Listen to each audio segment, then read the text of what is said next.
તો તને કઈ રીતના નવા કપડા લઈ આપો? આ વરદાન નહીં રમેશ, તું બીજું વરદાન માંગ. અરે ભગવાન, 100 વાતની એક વાત. બોલ રમેશ. આ છેલ્લી વખત તમારી પાસે કંઈક માંગુ છું, ના નહીં પાડતા. કઈ નહીં, મારાથી થશે તો મેં કરા. મહાદેવ, તમે ગાડીની લઈ આપો, કપડાની લઈ આપો, તો મને એક કામ કરો, તમે મને રૂપિયા આપી દો, હું બધું જ લઈ લેવા. રમેશ, મેં તને રૂપિયા કઈ રીતના આપો? આખો દિવસ તો મેં કૈલાસ પર બેસીને ધ્યાન કરું છું, કોઈ કામ તો મેં કરતો નથી, તો પૈસા ક્યાંથી આપું? રમેશ, બીજું વરદાન માંગ, આ પણ મારાથી નહીં અપાય.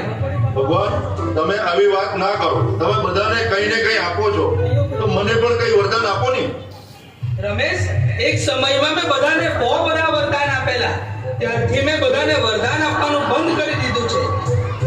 કેમ કે બધા આખા જીવનમાં ખોટા જ વરદાન માંગે છે, કઈ સારી વસ્તુ કરતા નથી એટલે.